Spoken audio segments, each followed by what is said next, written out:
Pa, huwag niyo sanang isipin na kayo'y aking sasaktan kapag kayo'y matanda at di na mapakinabangan.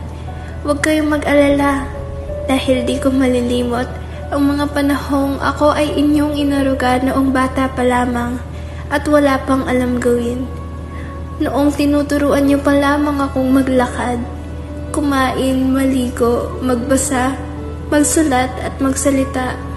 Ngayon, ako naman ang tutulong sa inyong maglakad, kumain at maligo. Ako'y nagpupugay at nagpapasalamat sa inyong mga sakripisyo na inyong ibinahagi sa amin. Sa bawat pagod, sa bawat luha, sa bawat sakit na inyong itiniis para sa aming ikabubuti. Umaasa ako na hindi na kayo magpapalampas ng pagkain araw-araw para manatili kayong malusog at malakas. Ang inyong kalusugan ng aming kayamanan. Kami nananalangin na manatili itong maayos at malakas. Ina, Ama, ako'y nangangako na babayaran ko ang lahat ng inyong mga paghihirap. Gagawin ko ang lahat. Ako'y magpupursigi at mag-aaral ng mabuti para maabot ang aking mga pangarap. Sana'y maging karapat-dapat ako sa inyong mga sakripisyo. Umaasa ako na magiging magkasama pa tayo ng mas matagal dahil kayo ang aking gabay at ang aking inspirasyon. Ina, Ama, naway hindi niyo kinakwestiyon ng inyong mga sarili. Wala kayong pagkukulang bilang aking mga magulang. Laking pasasalamat ko sa inyo ang aking buhay. Kung hindi dahil sa inyo, wala ako dito ngayon. Hayaan niyong kayo ay aking suklian ng taos-puso. Walang halong panunumbat. Pasensya na kung may mga panahong kayo ay aking nasasagot o kaya naman ang aking ulo'y matigas pa sa bato. Salamat sa pasensyang ibinibigay niyo sa akin. Hindi masusukat ang pagmamahal ko sa inyo. Hindi kakayanin ng salitang I love you at thank you ang nais kong iparating sa inyo.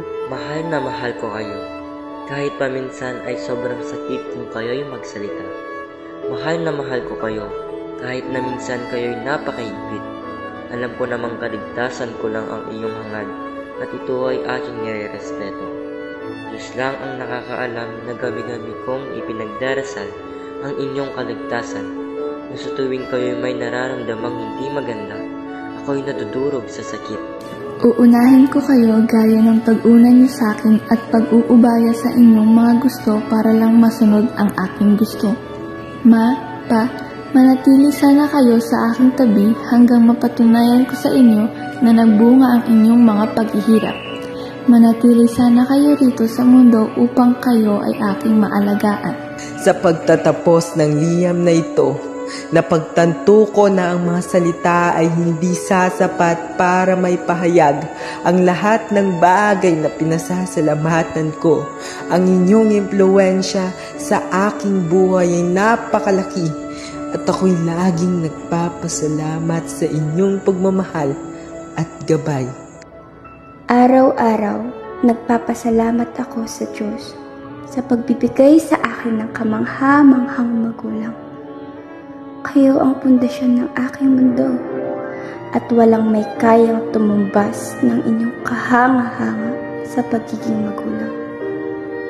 You are my comfort person, my safe place, my solace, my haven. Sa pinakamalalim na paghanga, pasasalamat at wagas na pagmamahal, ang aming mga tinatanging magulang, ina at ita.